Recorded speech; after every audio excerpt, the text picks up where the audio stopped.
BRS నిర్లక్ష్యం వల్లే పాలమూరులో పెండింగ్ ప్రాజెక్టు పూర్తి కాలేదని మంత్రి ఉత్తమ్ అంటే ఏ ప్రాజెక్టుకు ఎంత ఖర్చు పెట్టింది, ఏ ప్రభుత్వంలో ఎన్ని ఎకరాలకు నీరు పారింది ఆ లెక్కలతో సహా వివరించారు హరీష్ రావు. ఆ ఇద్దరి మధ్య డైలాగ్ వార్ చూద్దాం.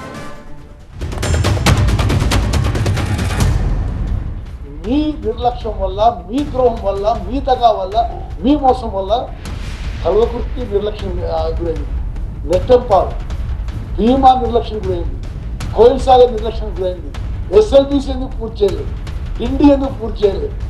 మరి మీరు శంకుస్థాపన చేసి అట్టహాసంగా శంకుస్థాపన చేసిన గుర్తున్నది. శంకుస్థాపన చేసిన రోజు సంవత్సరం నెలలో పూర్తి చేస్తామని చెప్తుంది. ఎక్కడ మిర్యాల కూడా, నాగార్జున సాగర్, దేవరకొండ, హుజూర్ నగర్ లిఫ్ట్ చేసిన స్కీమ్స్. మీ హయాంలో ఒక్క ఎకరం నాయకట్టు వచ్చిందండి. ఇవి పూర్తి చేయడానికి కేవలం 4,500 కోట్లు అయ్యేది, 16 లక్షల ఎకరాల నాయకట్టు వచ్చేది. అడిగేటోళ్ళు లేడనుకుంటున్నావా? మా దగ్గర లెక్కలు లేవనుకుంటున్నావా? నువ్వు అబద్ధాలు ఆడితే మేమేమన్నా చేతులు కట్టుకొని చూస్తామనుకుంటున్నావా? 30 ఏళ్ళ కాంగ్రెస్ తెలుగుదేశం పాలనలో మీరిచ్చింది 13,000, మేమిచ్చింది 3,07,000 ఎకరాలు.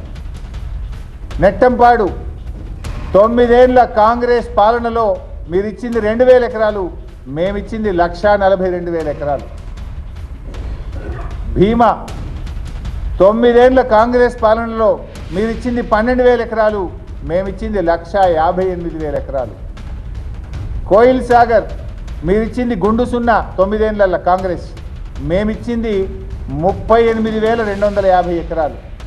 తుమ్మిళ్ళ లిఫ్ట్ పెట్టి 55,000 ఎకరాలకు నీళ్ళు ఇచ్చాం. ఇట్లా మేము చెరువుల ద్వారా, చెక్ డ్యాంల ద్వారా, తుమ్మిళ్ళ, కల్వకుర్తి, నెట్టంపాడు, భీమా, కోయిల్ సాగర్ ద్వారా 10 లక్షల ఎకరాల్లో పాలమూరులో నీళ్లు బారిచ్చాం మేము.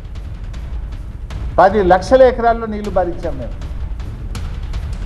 మేము నీళ్ళు ఇవ్వలేదంటే అవగాహన ఉండి మాట్లాడుతున్నారా, అవగాహన లేకుండా మాట్లాడుతున్నారా?